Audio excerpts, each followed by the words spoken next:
আসসালামু আলাইকুম। কেমন আছেন সবাই?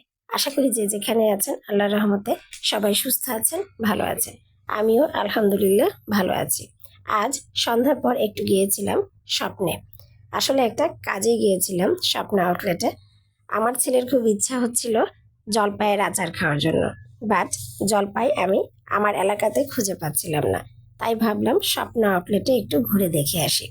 এই তো ঘুরতে গিয়ে জলপাই পেয়েছি। আর কিছু বাজার একটু ঘুরে ঘুরে দেখলাম, বিশেষ করে ফিশগুলো ভালোই লাগলো। তবে আমার কাছে মনে হয়েছে স্বপ্ন আউটলেটে একটু দাম বেশি।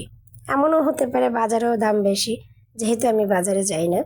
যাই হোক, জলপাই কেনার সময় আমার ছেলে একটা কাপ নুডলস নিয়ে এসেছে। তার দেখেই মন চেয়েছে খেতে, তাই আমি নিয়ে আসলাম। এই তো জলপাইগুলো বাসায় এনেই সাথে সাথে ধুয়ে সিদ্ধ করতে বসিয়ে দিলাম।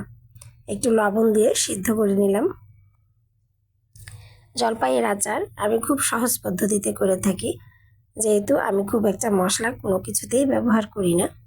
তাই আমি খুব সহজ পদ্ধতিতেই মশলাটা করে জলপাইয়ের আচার করে নিই।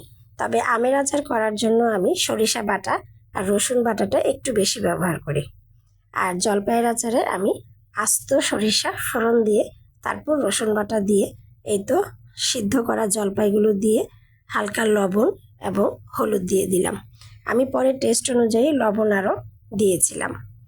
তারপর চিনি দিয়ে দিলাম 4 টেবিল চামচ। আপনারা আপনাদের পরিমাণ মতো চিনি লবণ দুটোই ব্যবহার করবেন। সবার শেষে দিয়ে দিয়েছি 5 ফোড়নের গুঁড়া।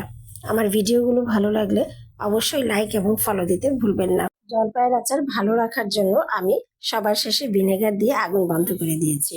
এতক্ষণ ধৈর্য সহকারে আমার ভিডিওগুলো দেখার জন্য আপনাদেরকে আন্তরিকভাবে ধন্যবাদ। সবাই ভালো থাকবেন।